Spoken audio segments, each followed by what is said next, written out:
lini bisnis yang bagus sekali, tapi dia punya dana wakaf yang terbatas.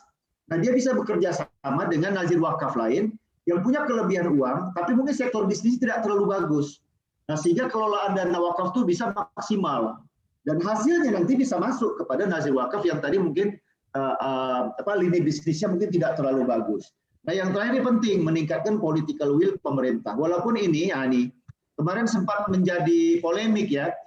Kalau menurut saya itu bagus pemerintah punya perhatian terhadap pengembangan wakaf sehingga dibikinlah gerakan wakaf uang secara nasional. Ini penting ya karena ini meningkatkan tingkat kepercayaan ya. Tadi saya sebut bagaimana dunia hari ini sudah melihat dana-dana filantropi itu sebagai salah satu sumber pembangunan ekonomi. Nah, gitu ya. Oke, berikutnya. Nih, bagaimana supaya pengelola wakaf tunai itu bisa optimal untuk perekonomian nasional? Ya kita bisa manfaatkan dana wakaf itu ke sektor-sektor pendidikan. Ya sekarang banyak sekolah-sekolah, banyak pesantren-pesantren yang bisa menghasilkan SDM-SDM yang beriman dan bertakwa kepada Allah di satu sisi dan punya penguasaan iptek ya, ilmu pengetahuan dan teknologi yang bagus. Nah, dengan adanya wakaf masyarakat ya untuk mengembangkan dunia pendidikan seperti ini ya SDM ya untuk pembangunan bangsa ini akan menjadi lebih baik karena kita harus sampaikan bahwa tidak ada bangsa yang besar jika SDM-nya tidak kuat, tidak tangguh ya. Jadi sekarang ini banyak ya sekolah-sekolah tadi saya sebut ada sekolah tahfiz ya, ada bimbel-bimbel segala macam ya. Nah, ini kan perlu dibantu dengan adanya dana wakaf bimbingan belajar ya. Tahfiz ini bisa dikembangkan. Bidang kesehatan dan fasilitas rumah sakit ya. Ya dana wakaf bisa digunakan untuk pengembangan bidang kesehatan dan fasilitas rumah sakit. Banyak orang miskin yang sekarang ini mungkin ya kalau kita ada jaminan kesehatan nasional ya. Ya, itu mungkin bisa membantu. Tapi ada juga masyarakat yang tidak bisa bayar secara pribadi atau secara mandiri. Nah, ini bisa dibantu dengan wakaf ya. Nah, kemudian bidang pelayanan sosial, bidang pengembangan UMKM, ya ini menjadi agenda-agenda penting supaya wakaf tunai itu bisa berkontribusi untuk perekonomian nasional. Nah, saya untuk terakhir ini saya ambil dua contoh supaya ini lebih mengakar ya. Di Indonesia ini ada dua contoh pemanfaatan wakaf tunai yang itu bisa kita katakan cukup berhasil ya untuk kontribusi dalam perekonomian nasional ya. Yang kemarin lagi ramai itu adalah wakaf yang kemudian dikembangkan atau dikelola ke dalam sukuk ya, namanya CWLS bukan CLBK ya, CWLS ya. Kalau Anda baca CWLS itu pertama tidak diperjualbelikan atau tidak ditawarkan secara publik, itu secara private saja. Itu tahun 2020 dan ternyata bisa dapat 50,84 miliar. Nah, ya ini sebagai dana SBSN, ya surat berharga syariah negara.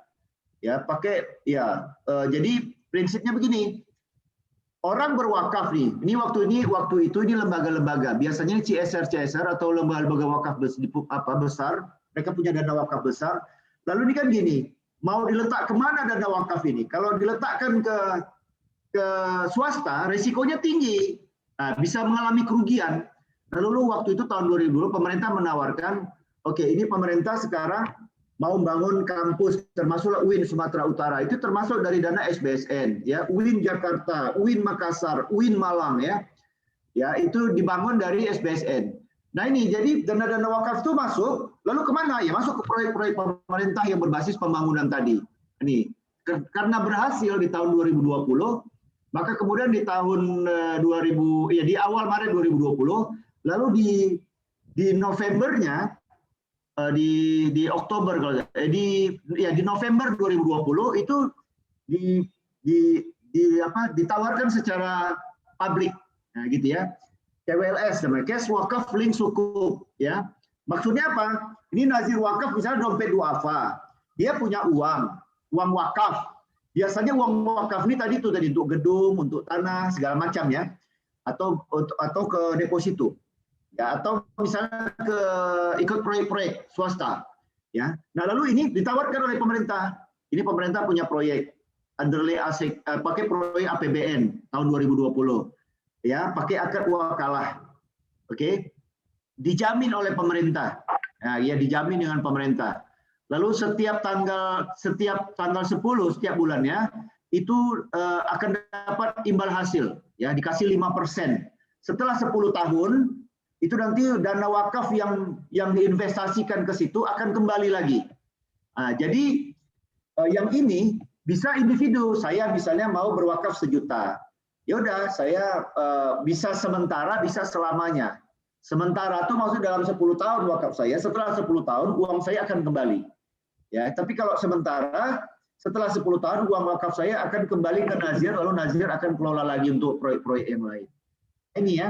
Nah, jadi lewat CWLS ini kawan-kawan, dana-dana wakaf itu tersalur, ya. Jadi ada Nazir nanti setor ke bank syariah, ya bank syariah. Jadi kita wakif mewakafkan uang tunai ke Nazir, ya Nazirnya itu bisa nanti BWI, bisa dompet duafa misalnya. Lalu Nazir nanti setor ke apa? Kita bayarnya bisa melalui bank syariah tadi masuk ke Nazir. Lalu Nazir beli sukuk, ya sukuk negara dalam waktu 10 tahun. Oleh negara, uang itu digunakan untuk proyek-proyek pembangunan. Tadi saya sebut tuh bangun kampus, ya. Bangun kantor, bangun rumah sakit pemerintah, ya bangun puskesmas di daerah-daerah, gitu ya. Nah, jadi artinya apa? Dana wakaf di situ selain bisa bermanfaat 5%-nya tiap bulan untuk orang miskin, pokoknya juga bisa digunakan untuk membantu pembangunan dan perekonomian, ya. Kampus terbangun, rumah sakit bisa terbangun, ya, puskesmas bisa terbangun. Nah ini, jadi kalau bahasa kita ya, sambil ikut CWLS kemarin sebetulnya Anda bisa dapat pahala karena ada 5,5% tiap tahun yang nanti akan ngalir untuk orang miskin, imbalannya untuk program-program kegiatan sosial langsung, tapi pokoknya juga bisa membantu proyek-proyek pembangunan nasional. Nah, gitu ya. Jadi kemarin itu yang tahun 2020 ada 1041 wakif di seluruh provinsi di Indonesia yang terlibat di situ. Nah, gitu ya. Nah ini tentang CWLS ya. Oleh karena itu kalau ada gugatan-gugatan seolah-olah pemerintah mau makan uang wakaf, saya kira ini pendapat yang keliru, tidak mendasar, karena faktanya seperti ini. Ya, karena faktanya dana wakaf itu betul-betul bermanfaat, hasilnya untuk fakir miskin, program kegiatan sosial, dampak sosial dan ekonomi untuk masyarakat, pokoknya bisa digunakan untuk proyek-proyek pembangunan yang juga itu kembali kemanfaatannya untuk hal-hal yang baik bagi bangsa ini. Nah, dimanfaatkan untuk masyarakat tadi, untuk kampus-kampus, untuk sekolah dan lain sebagainya. Itu contoh optimalisasi wakaf tunai melalui surat berharga syariah negara, biasa disebut dengan cash wakaf link sukuk. Nah, gitu ya. Yang kedua ini sudah cukup lama juga berjalan, yaitu konsep wakaf uang yang diterapkan melalui bank wakaf mikro atau BWM, gitu ya. BWM ini didirikan atas izin OJK, ya, dan kalau kita lihat sekarang sudah ada lebih dari 41 bank wakaf mikro. Ya, sudah ada lebih dari 8.000 lebih nasabah. Kalau di Sumatera Utara ini kita ke pesantren Mawaridus Salam, ya Deli Serdang. Ya, kebetulan saya adalah Dewan Pengawas Syariah BWM Mawaridus Salam tersebut. Ya, nah ini, jadi sumber dananya dari wakaf, nah gitu ya, sumber dananya dari wakaf dikelola oleh pesantren lewat BWM. Bank wakaf mikro, ya. Untuk apa ini? Ya ini untuk melawan rentenir. Jadi masyarakat yang tidak dapat layanan bank, gitu ya, dia mau minjem uang, nggak bisa ke bank karena dia miskin, tidak punya jaminan, tidak punya kolateral, maka ini bisa diakses oleh BWM. Nah, gitu ya. Baik untuk modal usaha, untuk investasi dan lain sebagainya. Jadi BWM ini nasabahnya khusus untuk masyarakat yang pendapatannya di bawah rata-rata, di bawah UMR lah istilahnya ya. Ya, jadi tidak semua orang bisa mengajukan pembiayaan ke bank wakaf mikro, karena pembiayaan di bank wakaf mikro adalah pembiayaan tanpa agunan. Ya, tidak perlu ada jaminan. Anda miskin atau di bawah garis kemiskinan, Anda boleh mengajukan pembiayaan ke BWM. Pembiayaan di BWM ini, bank wakaf mikro ini tidak dibebani bunga. Ya, paling nanti dikenakan margin 3%. Nah, nanti pakai akad murabahah biasanya. Marginnya 3% dan 3% itu sangat kecil sekali. Ya, 3%. Ya. Dan itu nanti disalurkan kepada nasabah, umumnya itu maksimal 1 juta. Ya, 1 juta. Jadi kalau 52 minggu itu cukup tiap minggu dia bayar 20.000. 52 minggu udah lunas. Nah, nanti kalau dilancar bisa naik ke angka 3 juta. Nah, gitu ya. Nah, kemudian ini tidak sekedar dikasih uang. Nanti kalau Anda lihat nanti prakteknya di BWM itu tidak sekedar dikasih pinjaman, tapi juga dikasih pendampingan. Ya, dikasih pelatihan, ya. Dikasih nanti pengajian-pengajian, spiritualitas. Nah, itu luar biasa. Jadi ini pemberdayaannya luar biasa melalui bank wakaf mikro. Nah, para penyumbang modal untuk BWM ini adalah orang-orang yang memiliki keinginan untuk membantu memperbaiki ekonomi masyarakat kelas bawah, karena memang konsepnya pakai wakaf uang. Nah, gitu ya. Dia pakai wakaf uang. Jadi margin 3% dan sistem bagi hasil dan murabahah tadi, itu memang donatur ini bukan cari untung ya. Jadi prinsipnya begini, tidak cari untung, tapi BWM itu gimana cara supaya sustainable, supaya bisa berjalan, jangan sampai rugi. Nah, gitu. Nah, ini ya beberapa contoh ya. Saya sudah kasih contoh bagaimana wakaf uang itu jika dikelola secara profesional, dikelola secara tepat, itu sungguh-sungguh bisa berkontribusi untuk perekonomian dan pembangunan nasional. Oke, itu dulu. Assalamualaikum warahmatullahi wabarakatuh. Waalaikumsalam warahmatullahi wabarakatuh. Baik, terima kasih Bapak Dr. Andri Sumitra.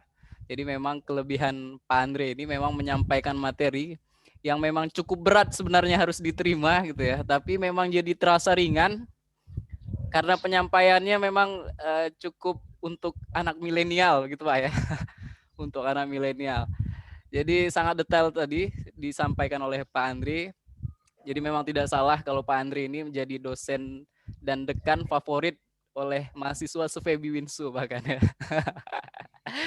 Baik, terima kasih Pak Andre. Kita lanjut untuk sesi berikutnya, yaitu pemaparan oleh pemateri kedua kita. Tadi sudah kita sampaikan profil beliau ya, Bapak Dr. Awaludin MA ya, kandidat doktor. Ya, ini Bapak beliau dari dosen YIN Bukit Tinggi yang memang hari ini diamanahkan menjadi pengelola S2 Ekonomi Syariah. Baik, Bapak Awaludin sudah bergabung. Assalamualaikum, Pak. Waalaikumsalam warahmatullahi wabarakatuh. Baik, salam Pak Andre. Baik, kepada Bapak Awaludin, kami persilakan waktu dan tempat untuk mempresentasikan, kemudian memaparkan materi tentang wakaf uang ya. Judul besarnya hari ini wakaf sebagai penguatan ekonomi umat. Kepada Pak Awaludin, kami persilakan waktu dan tempat.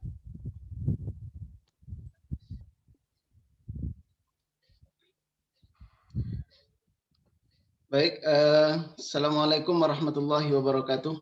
Waalaikumsalam warahmatullahi wabarakatuh. Waalaikumsalam warahmatullahi wabarakatuh.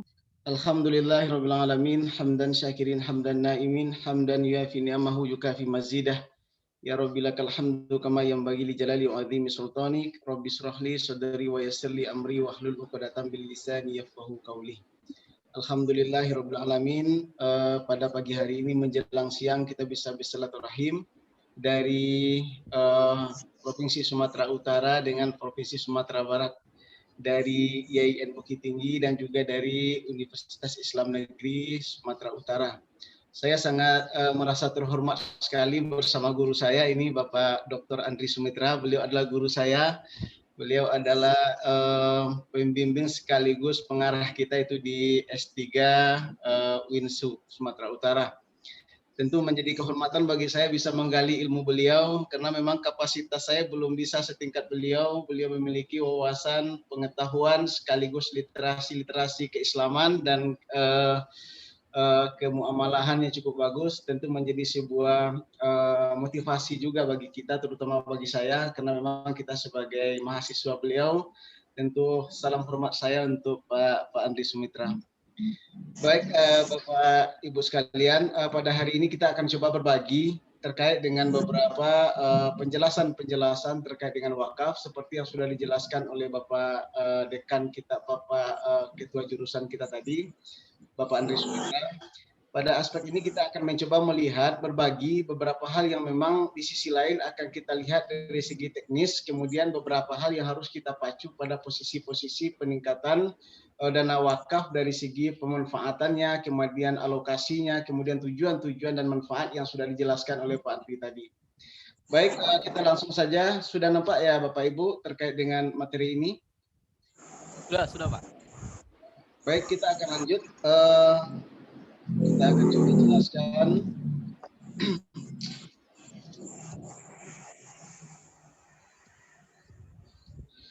Ini beberapa hal yang memang kita temukan dari beberapa kajian-kajian keilmuan tentang wakaf dan filosofi Islam termasuk wakaf dan zakat, di mana di sini kita temukan hasil beberapa penelitian di mana pengelolaan wakaf di Indonesia pada hari ini peningkatan literasi wakaf masyarakat itu masih kecil. Dalam artian kalau kita melihat literasi tentang wakaf di Indonesia, kalau kita mengukur dari segi hasil indeksasi, wakaf nasional itu bagi Indonesia itu hanya baru sekitar di tahun 2020 ini itu masih berada pada kondisi yang sangat kecil.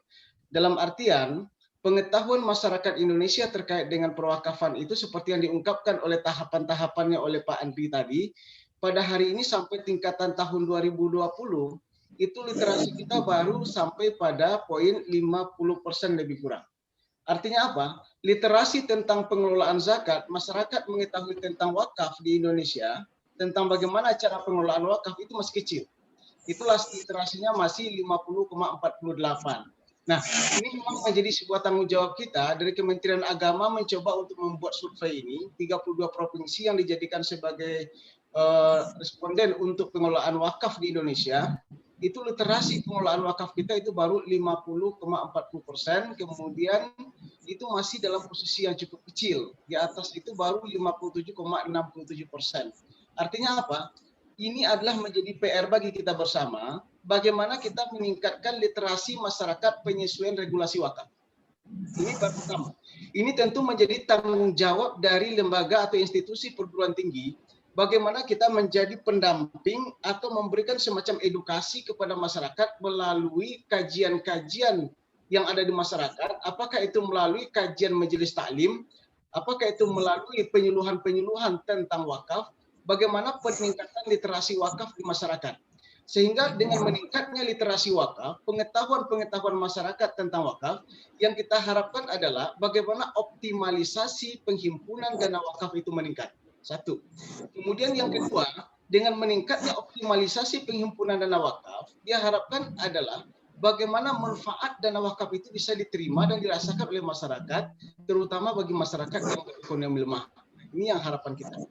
Yang kedua adalah penguatan standar nazir, kompetensi nazir. Ini penting. Seperti yang diungkapkan oleh Pak Andri tadi, bahwa hari ini nazir kita yang bersertifikat itu masih belum begitu banyak. Artinya apa? Ini PR bagi kita, perguruan tinggi punya tanggung jawab bagaimana nazir ini menjadi salah satu orientasi pekerjaan bagi mahasiswa-mahasiswa, alumni perguruan tinggi negeri, apakah itu UIN ataupun IAIN atau itu pun STAIN. Artinya apa? Ini sudah menjadi arah orientasi pekerjaan bagi mereka alumni perguruan tinggi Islam. Jadi dia bisa menjadi nazir atau istilah lainnya adalah sebagai manajer investasi. Jadi manajer investasi kayak seperti reksadana. Jadi kalau reksadana ini sudah sering dikenal dalam sistem lembaga keuangan non-bank, bagaimana wakaf salah satu model yang dikembangkan oleh nazir wakaf yang punya kompetensi wirausaha sehingga bisa mengembangkan dana wakaf lebih maksimal. Maka sebagai posisinya manajer investasi wakaf, mewujudkan dana wakaf bisa berkembang. Nah, ini perlu pendampingan. Ini perlu semacam sebuah penyuluhan sekaligus bagian di antara sasaran pekerjaan alumni perguruan tinggi, baik itu perguruan tinggi negeri ataupun perguruan tinggi swasta. Nah, kemudian yang ketiga adalah pengembangan instrumen wakaf. Seperti yang sudah disampaikan oleh Pak Andri tadi, bagaimana kita dalam skala mikro mengembangkan dana wakaf dalam bentuk kes wakaf link suku. Nah, ini mungkin secara teknis sudah disampaikan oleh Bapak Andri tadi, guru kita, bagaimana modelnya, bagaimana caranya, dan apa yang harus kita lakukan. Jadi di samping pada tingkatan mikro per wilayah, dan juga kita bisa mengembangkan pada tingkatan skala makro, dengan mengembangkan dana wakaf yang dikelola oleh nazir yang profesional, sehingga mereka bisa menembus kepada pasar modal, bisa menembus kepada suku-suku yang ditawarkan, yang menggunakan dari dana-dana wakaf yang dihubungkan dengan kas wakaf link suku.